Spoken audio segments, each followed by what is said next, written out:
Hello, my name is Jacqueline Gonzalez, and this is my digital field observation. So first, we're going to talk about general observation and narrative. So describe the classrooms that stood out to you the most. Were the ones that really stood out to me the most was persisting through challenges, but also a few others, like passion fractions, counting collections to 100, number talks in sixth grade, real world geometry, and learning centers and math complete lesson. What I noticed in these classrooms were they were colorful, desks were in groups. They always had a designated area, like a carpet, to sit down and talk. And they always tried to have the desk arranged to see each other easily, or they could easily turn and see the teacher. Um, these classrooms or the videos were generally the lessons that were collaborating with each other, discussing ideas, and they were sharing them out loud.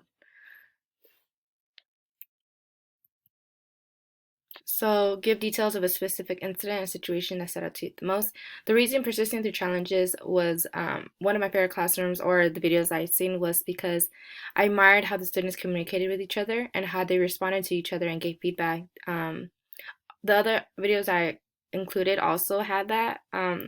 They really were, well, I just really admired how they communicated. They had the same objective, which was just a math lesson, but also focusing on giving each other feedback and arguments and critiquing each other's for like the reasonings. And I just really admire that as a math major, just like, or just as a person, like really being able to communicate with someone and share your ideas, but also being really respectful. And I understand like an atmosphere, you need to have that. Um, the students would say the way it worked for my brain, or thank you for sharing and helping me.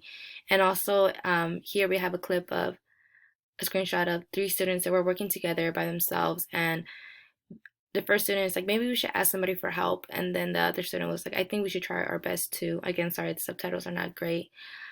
But then another student, we need to try our best. We can't give up. And so they had a very strong mindset in a sense, like they need to try their best on their own, and then that they could do this, and that they didn't need their teacher's help right away. That they try it on their own. So I thought that was really amazing, and I was really impressed on how seeing that incident happen.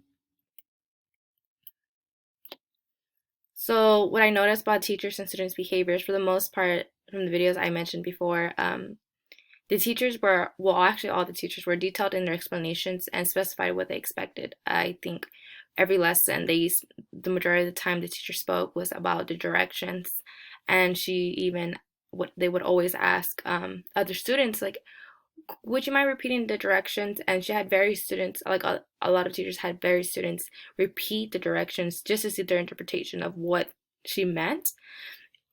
And I think that's really important because in order to start off the lesson to be effective and run smoothly, each student needs to know what the expectation is. Also, the matter of respect from both ends and how that each teacher had a sense of authority. I think even for those classrooms who did have a student maybe talking a little bit, the teacher only had to address it once, but also the teacher did it in such a way where it was not offensive or disrupt the class.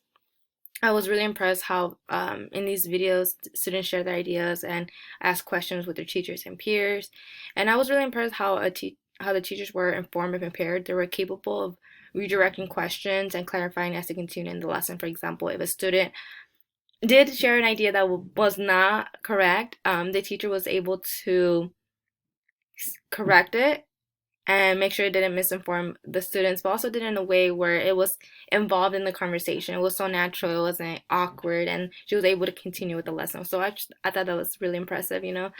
Um, and any quotes that stood out to me, again, for persistence or challenges, she gave a lot that were my favorites. Work harder to get smarter, and all the students would say it out loud. They would say, so they had the notion that you're gonna get challenged. It's okay, and they would always say, "I'm up for the challenge. I'm up for the challenge." And then I really like how she addressed her students as "hello mathematicians." So the idea that everyone is a mathematician, no matter what. Now for part two, analysis and conclusions. So connect your critical thinking and conclusions. So as I was watching the digital observations and the videos, I was really impressed about their classroom management and respect.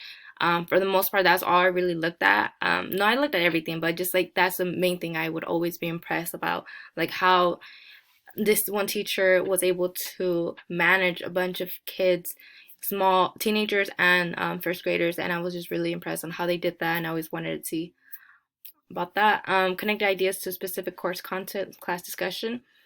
One of my favorite ones, these are the main ones I for sure seen, but my favorite one was really like the fact that we learned about Common Core standards and Bloom's depth to knowledge and lesson plans, because it made it really easy for me to once we learned that, when I was watching the digital observations, I can actually understand why the teacher's doing that. I was like, okay, this is the learning objective. And then I was more impressed, like, okay, they use this on Bloom's taxonomy and how to approach that lesson. So I was really impressed seeing that it was almost organized way of watching the videos. I now seen the purpose. I seen like, okay, this is their goal and this is how they did it and how effective they did that in their observation. So I was really grateful that it's, if anything, a more productive way of observing the lessons.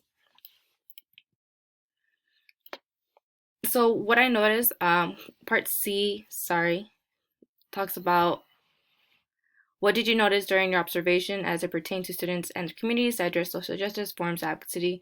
Was this outcome what you expected? Was that you observed was supported by the book, your readings? Okay, so what I noticed for the most part, most math videos were collaborations.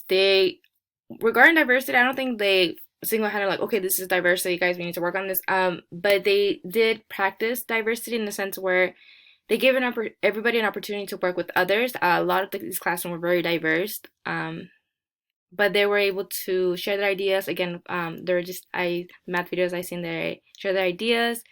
They shared how they solved the problems, and then regarding the teachers, catering to different students, majority of them had a separate table in the back. So the first two screenshots, the teacher will be in the back working one-on-one with those students, and then right there on the right-hand side, you see a group of students working together on one problem. It was really nice. They were both sharing their ideas on the whiteboard and they took turns writing down their solutions. And finally, what surprised me, how well teachers had to be prepared to adapt for the challenges and being able to really think on the spot. And again, when lessons don't work, what I learned about teaching a diverse group, again, you have to be adaptable, consistent, and you have to be educated in new lessons, cultural awareness, and be involved. I remember in one of the readings we learned that how your religion or your background affects how you communicate in the sense of what is respect and what isn't. And so that's what I found interesting.